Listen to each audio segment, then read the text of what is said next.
Now, at least 50 people have been killed, thousands of homes have been destroyed, and millions are still without power. Tonight, President Obama is in New Jersey as the scale of devastation unleashed by Superstorm Sandy becomes painfully clear. Parts of America's East Coast are struggling back into action. The stock exchange is trading again, and some airports have reopened. But the Homeland Security Chief said it could well be the most expensive storm in American history. Well, our Washington correspondent Matt Fry is in New Jersey tonight. Matt, what's the latest? Well, Kathy, President Obama was here just a few minutes ago. In fact, we saw his helicopter pass overhead. We're here today as well, and we're in a place called Toms River.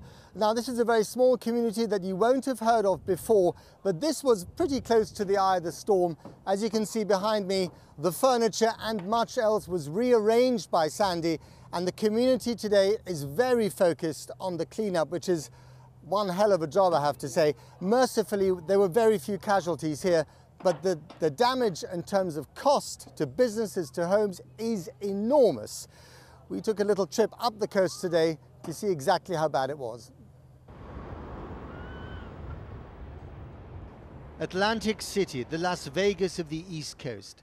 They love to gamble here, but mostly on their own terms. Sandy rolled the dice against them. The power's out, the city's become a ghost town, and parts of the famous boardwalk have been churned up by the angry ocean. Amidst all this, it's easy to forget that there's an election on, a close one, which matters to the whole world. The gamble for the candidates is how to turn Sandy's mud into political gold. President Obama has the easier task. As the commander-in-chief, he's in the perfect position to feel the nation's pain, deliver help, and display all the props of presidential power. After landing in Atlantic City on Air Force One, he met the Republican governor of New Jersey, Chris Christie, in theory an ally of Mitt Romney. In practice, he has praised Obama's response to Sandy. They headed off to see the damage, and so did we.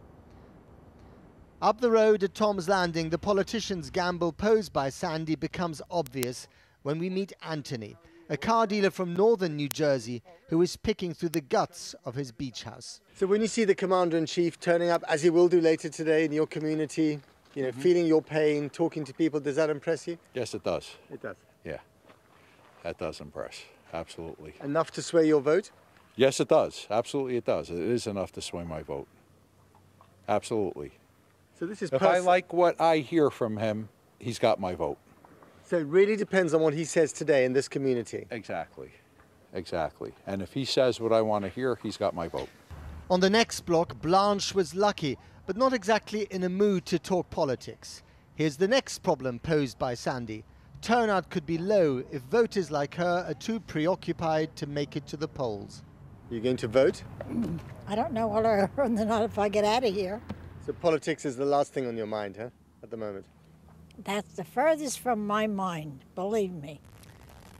Up the coast, New York City is still licking its wounds. Here Sandy has left a great hole. Almost 100 homes went up in flames. Residents of Breezy Point in the borough of Queens cast a despairing eye on their ravaged neighborhood.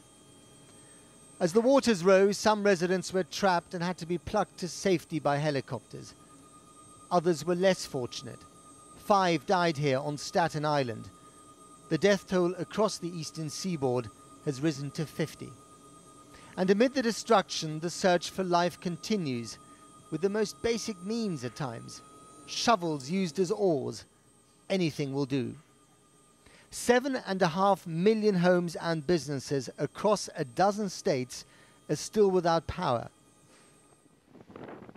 This amateur footage shows the moment a power plant in Manhattan succumbed to the forces of nature and turned the lights out for over 300,000 New Yorkers. The subway system is drowning. Not one of the 5 million daily commuters will travel today because the escalators lead to this.